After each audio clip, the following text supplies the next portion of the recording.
불타오르네. 그러면요, 우리가 3탄 1부, 2부에서 나눴던 내용들, 그 내용들과 지금 방금 화법과 작문 교과서에서 화법 그 부분을 좀 더 한 표로 볼 수 있게 한번 해볼까요? 갑시다. 제가 이렇게 한번 준비를 해봤어요. 자, 그럼 한번 선생님이 알려주겠습니다.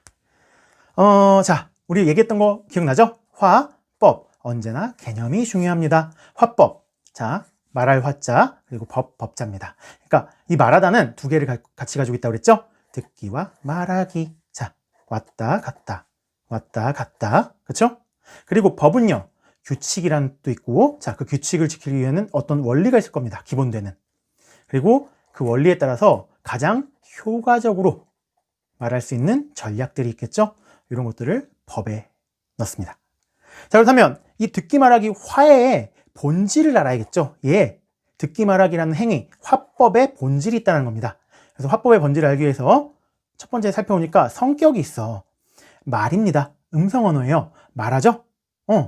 그리고 그 말이 한참 있다가 오고 글처럼 한참 있다 독자가 읽고 이런 게 아니라 동시에 쌍방향적으로 왔다 갔다 합니다. 지금 여기라는 거죠. 자, 세 번째, 그런 말을 하는 것들은 어떤 목적이 있어? 대인관계, 관계를 형성하잖아. 그래서 여러분들 코시국에 우리 못 만나고 직접 얼굴을 맞대고 이런 음성 언어로 동시적 쌍방향을 못하니까 관계 형성이 조금 어렵잖아. 특히나 1학년들은. 자, 사회문화.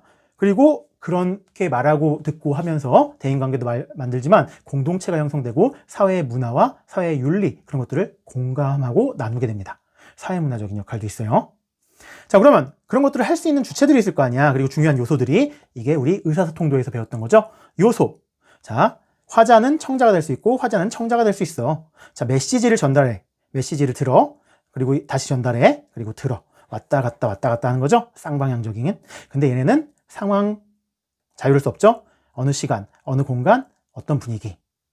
예를 들면 뭐 이렇게 해볼까요? 자, 시간, 아침 1교시, 공간, 안양고, 1학년 12반 교실, 분위기, 졸렵다. 그래서 가라앉아 있다. 이런 것들이 상황에 해당되죠. 근데 이런 상황도 사회 문화에 따라 다릅니다. 미국 사회의 문화와 다르고 우리나라, 일본, 중국 어디에 가느냐에 따라서 달라지겠죠. 해석이나 지켜야 될 것들이, 말해야 될 것들이. 자, 이런 것들을 사회 문화라고 합니다. 자, 이렇게 봤을 때 우리가 이렇게 교과서에 나온 1번, 2번 단원이 되는 거죠. 특성, 기능, 맥락이요. 자, 특성은 여기에서 뽑아내는 겁니다. 언어라는 특성이에요. 언어 자체. 음성 언어, 말하기의 특징, 거기에 수반되는 비언어, 반언어.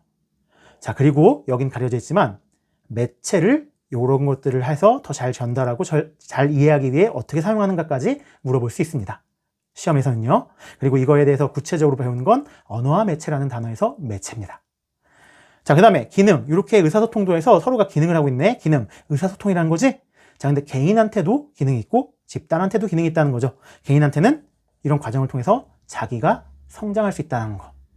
집단은 그런 개개인의 성장과 더불어 함께하는 공동체가 의견을 나누고 교류하면서 정신도 성장하고 가치도 만들어 간다는 겁니다. 자, 그 다음 여기서 제일 중요한 건 뭡니까? 그럼 상황이랑 사회문화 같은 맥락이죠. 그래서 화자, 청자, 메시지, 상황, 사회문화 맥락이 의사소통을 구성하는 요소들인데 맥락을 중요시해야 된다. 왜? 가변적인 거니까 의미는 상황에 따라 달라지고 사회에 따라 달라지고 역사에 따라 달라지니까. 그래서 그 맥락을 세 개로 나눠보니까 자, 언어적 맥락, 언어 자체의 도치나 뭐 언어 자체가 어디서 쓰이나 언어가 생략된 거거나 음성 언어 자체에 있는 거. 두 번째 상황적 맥락은 여기서의 어떤 상황, 시공간 분위기, 실제 처한 거.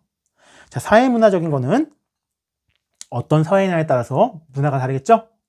미국에서의 20대 문화와 한국에서의 20대 문화, 그리고 미국 학교의 문화와 한국 학교의 문화가 다르니까 학생들도 다르겠죠. 또 여기엔 역사 사회적인 것도 해당합니다. 자, 우리는 유교의 문화가 있죠. 그러니까 당연히 미국과는 다를 수밖에 없죠. 근데 그걸 가지고 무슨 고리타분하다, 우리 아직 멀었다, 막 개화되지 않았다 이런 것들은 굉장히 일면만 보고 판단하는 언어 표현일 수도 있어요. 우리는 어떤 것들을 판단할 때 쭉 역사적으로 자, 이걸 어려운 말로 통시적이라고 합니다. 통시적으로 어떻게 변천해 왔나, 그렇기 때문에 우리는 왜 그런 문화를 지금 가지고 있나 살펴봐야 되고요. 공시적으로 우리는 지금 우리 문화의 특징은 어떠한가, 미국과 다른, 일본과 다른, 그랬을 때 우리는 어떠한가, 여기서도 살펴봐야 됩니다. 그러고 나서 종합적 총체적으로 판단 내려야죠. 자, 이건 우리의 가져야 할 태도입니다. 자, 그럼 특성 기능 맥락이 이 본질 부분, 화법의 본질 부분을 설명한 거예요. 1단원. 자, 그럼 두 번째 법 부분을 가봅시다. 법. 자, 규칙, 원리, 전략이죠. 효과적으로. 자, 어떤 지켜야 될 것들이 있대. 그럼 우리는 처음에 보편적인 걸 한번 생각해 보는 겁니다. 보편적인 원리가 있겠죠. 모든 듣기 말하기에 해당하는 이런 겁니다. 자, 생산, 말하기죠. 수용, 듣기예요. 자, 생산과 수용이란 건 왜야? 이 음성 언어 동시적 성격을 좀 고려한 거죠.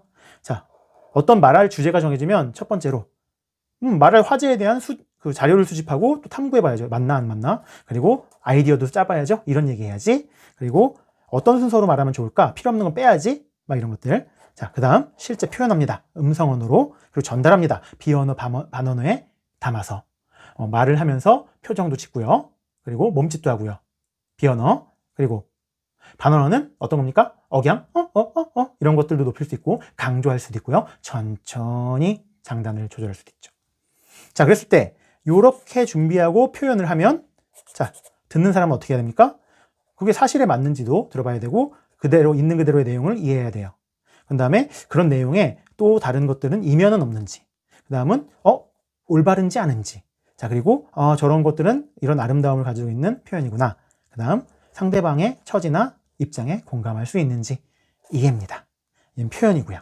근데 이게 순서대로 가고 순서대로 가는 게 아니죠. 항상 역동적으로 움직입니다. 이것도 내용 생성할 때 이거 표현 전달하다가도 아닌 것 같으면 내용 생성을 조절해서 다시 할 수도 있고, 그렇죠? 이게 음성 언어 쌍방향 동시적 그런 거의 특징입니다. 그랬을 때 밑에 선생님이 정리해놨죠. 언어, 비언어, 반언어에 신경 써가지고 효과적으로 그리고 올바르게 전달해야 한다. 두 번째, 동시적이고 쌍방향이기 때문에 상호작용, 관계도 신경 써야 된다. 말이 맞다고 해서 관계도 신경 쓰지 않는다면 잘 전달되기 힘들어요. 자, 그리고 항상 이 과정에서 점검하고 조정한다. 스스로가. 듣는 사람도 마찬가지고요. 말하는 사람도 마찬가지입니다. 어떻게 표현해야 좋을까? 어떻게 잘 이해할 수 있을까? 자, 그랬을 때 우리는 여기서 그럼 시뻘건색으로 다시 한번 써볼게요. 이런 일반 보편적인 원리가 있는데 이게 머릿속에서 보편적으로 일어날 수 있느냐? 아니다. 항상 실제에서 존재한다. 그래서 그 실제를 우리는 담화라고 하죠. 그래서 이 담화의 그 특징이 따로 있는데 그 특징마다 이 보편적 원리는 같되, 전략은 같되 각각의 맞춤 전략과 맞춤 규칙이 있을 것이다. 그거를 해보자는 게 교과서입니다.